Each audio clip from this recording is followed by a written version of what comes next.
What if Charizard evolved like Eevee? Let's turn Charmeleon into a normal type. And just like Eevee turns into 8 other types, I drew Charizard as all of the other evolutions, but I'm adding 2 bonus types, Poison and Ghost.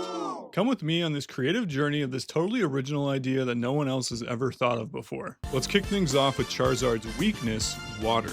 First, let's look at some other water types to see if we can find some design trends. First off, obviously, he's going to be blue. Instead of making him look like a fish, we can follow Vaporeon's example and give him qualities that aquatic creatures tend to have, like fins or flippers. With that in mind, here's my drawing for water-type Charizard. As you can see, I gave him fins all along his spine and tail, and then I even added waterfalls into his wings. And if you look closely at his left wing, you can see the silhouette of the big flipper on the end of his tail. So that's water-type Charizard. Let's finish off the starter types by doing grass next. For grass types, it's pretty simple. They have very plant-like features. So here's my design for grass-type Charizard. As you can see, lots of plant-type features. I made their wings kind of look like drooping branches and leaves of a tree to kind of envelop them. I put a budding flower on the tip of their tail, and then I gave them kind of like white gloves because I thought it made them look kind of like a fancy person in like a fancy garden or something. I don't know, I just like it. So that's grass-type Charizard. Next up, electric type. Electric types tend to be characterized by yellows and oranges and lots of jagged edges. So here's my design for electric Charizard. I added lots of glowing bits and lightning bolt features to him, and then I added some lightning shooting out of his eyes. This one's really simple, but I'm really happy with how it turned out. Dark types, beyond being physically dark, have some kind of darker undertones to them. Like there's something more sinister going on with them underneath. So here's my drawing for dark Charizard. I gave him dark purple accents and a spined tail with bat wings. And then he's also in this hunched over pose like he's sneaking around or lurking. Next up is psychic type. I didn't find a huge correlation with psychic types, but it did get me thinking about the anglerfish and how it uses that little dangling light to lure in its prey, and I thought that would be a good design inspiration for a psychic type. So here's my design for psychic Charizard. Obviously he's got the big anglerfish lure on the end of his tail, but then I also have his wings framing his head so that his whole upper body is cast in shadow, and then he's got those 3 glowing eyes coming out of the darkness. Because of how those 3 eyes turned out, I think this one might be my favorite. Ice types tend to have thick fur or icicle-like structures on them. I put a big icicle on his tail and then added this frosty haze coming off of his head, and then I put some ice crystal patterns into their wings. That's ice type Charizard. Next is the last of the official evolutions, fairy type. I think the right adjective for fairy types is whimsical.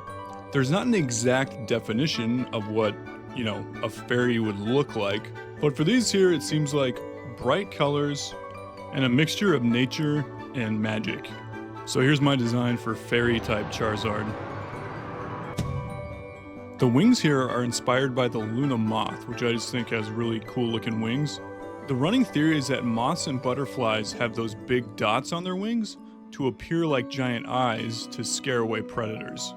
So I gave Fairy Charizard 2 big angry eyes on their wings. I also extended those little tails on the bottom of the wings a little bit longer to kind of make them a little more ribbony. And then I gave them that weird flat tail thing. I don't know why I did that, but I just like it. I think it looks interesting. So that's fairy type Charizard. Now we have our 2 bonus types. Let's start with poison. Purple tends to be a trend with poison types, and they also resemble things that are toxic, venomous, or poisonous. I made sure to include Muck in here because he was my main inspiration for this drawing. So here's poison type Charizard. For this design, I basically dunked Charizard into a pool of toxic purple goo, and his whole posture is bent over and low to the ground, almost like all this goo on him is weighing him down. And then I finished it off with a scorpion tail, extra long fangs, and a snake tongue. That's poison type Charizard.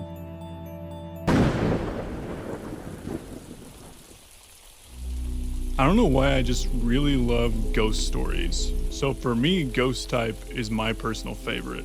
Of course, the general vibe we're going for here is spooky. Anything resembling a haunted spirit that crawls around abandoned mansions late at night. So here's ghost type Charizard. I turned his horns into wisps and then gave him a creepy smile reminiscent of Gengar. I made a nod to his original design where he's got fire on the end of his tail, but this time it's in a lantern that he carries on the end of it. And then I gave him these glowing wings that, if you look closely, aren't actually attached to him, they just float. That's ghost type Charizard. So those are all my drawings. I think personally my three favorites are electric, psychic, and ghost type. But I'd be interested to hear from you guys which ones you like the most. As a special grand finale, I have one final secret drawing left. I give you normal type Charizard. Thanks for watching. Hey, just want to say thanks again for watching this. My name's Timmy, obviously. I'm kind of new here. My career so far has been largely doing children's books. I'm really enjoying making these videos, and I'd like to keep it going. I'm not necessarily planning on just being a Pokemon channel, but I'm down to keep drawing Pokemon stuff if you guys are into it. So if you guys have any ideas for other stuff you want to see, then, let me know, because I'd like to keep making videos. So subscribe for that, and I'll catch you on the next one.